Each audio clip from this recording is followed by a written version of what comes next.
Hello, my name is Galadite74, and here are 10 quality of life changes and or wish list ideas that I'd like to see for Pokemon Unite in no particular order. Before we even get into a match, let's look at the settings. We already have some basic control options like opponent lock-on priority and the lock-on wheel, which are good, but I would love personal settings for each Pokemon in the game. It would be pretty easy to implement as it would just have its own tab in settings. This would allow us to have specific settings that we so desire on specific Pokemon. For example, I would love to auto-target Pollen Puff as Eldegoss towards my allies, as opposed to the enemies, allowing it to be easier to heal my allies up. Another example would be for Comfey, to use a different button to detach off of my allies. I'm sure there are many other niche examples, but this is just the general idea. One other thing I wish they would tweak with outside of a Unite battle is the ranked rewards. This game has a problem of copying and pasting events for different releases and new seasons. I don't really even have an issue with the rewards being an outfit, the seasonal sticker, and border background. I just wish they had a bit more uniqueness to them, especially the outfit, considering how bland it feels. Also, adding a seasonal hollowware back into the rewards would be pretty nice to see too. I still like using the Season 5 Top Hat Decidueye. We're getting close to discussing a Unite game, but one last stop is the Draft mode. Draft is a fairly new mechanic added to Ranked, and still is something that isn't really mastered. Two small things I would like tweaked with this is when you are done drafting, you get 45 seconds for final preparations. On this screen, I would love to have access to the enemy's team's Pokemon, as it would make it a bit easier to prepare, especially since when they are last picking, it's very easy to miss that last Pokemon. Another change on this screen I would like to have is having a ready up button. This applies more to ranked, but there will be games where no builds have to be changed and everyone in the lobby is just sitting there for 30 seconds. The option to get into the game faster would just be nice. Also, they've gotten a lot better with this, but I do see games still crashing because of draft mode, so cleaning that up would be cool too. Okay, in the game we will quickly go through two changes that I think would really help out. This first change applies to ranked a lot more than competitive, but I would love for the timer for the neutral objectives to be over the sprites on the minimap.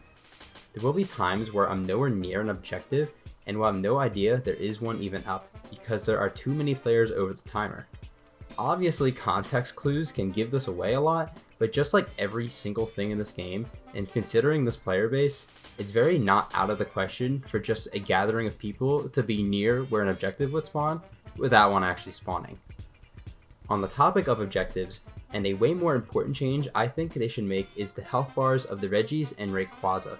This is especially brutal for Rayquaza as more players will be taking down Rayquaza from the bottom side of the pit, meaning its health bar is at the tippy top of the screen. Why is that an issue?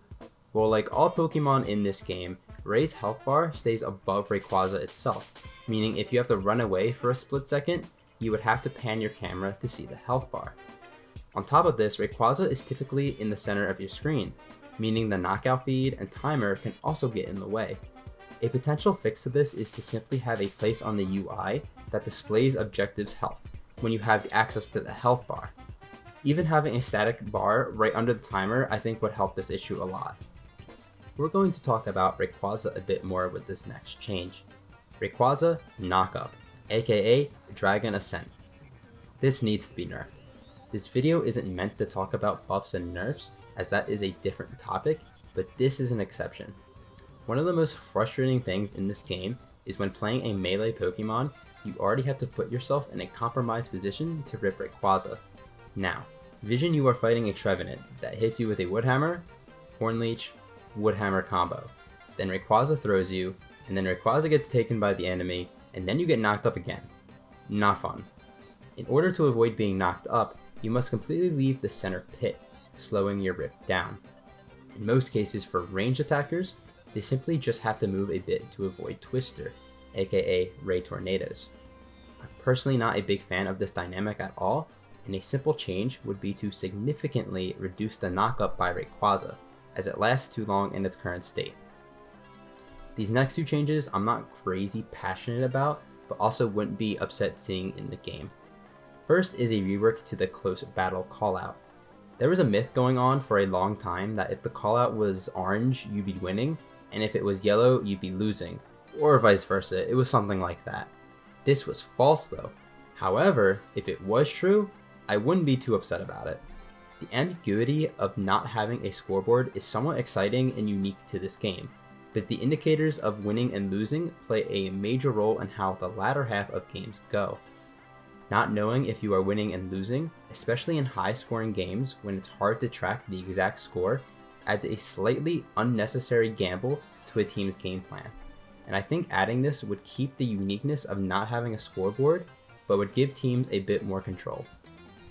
The second change applies to something mentioned earlier, and that is the knockout feed. Most FPS games have the knockout feed either in the top right or bottom left of the screen.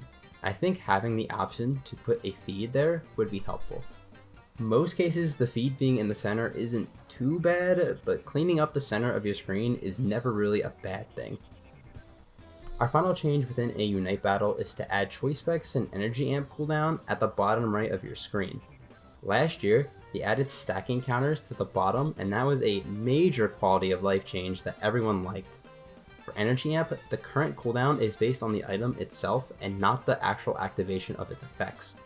For this, you just make it like Resonant Guard, where the activation of the effects of the move also pops up so you know when you're getting a boost. And did you know that Choice Specs actually has an 8-second cooldown for the extra damage boost? This would be super nice to know if the boost is currently up for certain interactions. The best example I can think of is early game Sliver's Water Gun. Our final change for today, and this one's more of a wish list idea as opposed to a quality of life change.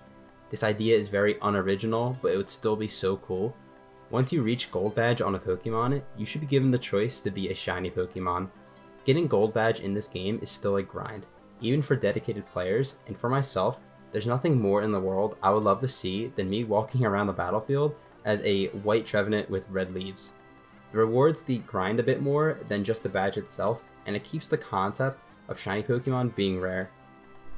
And those are 10 quality of life changes I would like to see in Pokemon Unite. If you enjoyed the video, leaving a like is always appreciated. If I forgot any, or you have any cool quality of life change ideas, make sure to leave them in the comment section below. I would love to read all of the cool ideas that you guys have. With that being said, I am Galadite74, and I hope you have a great day.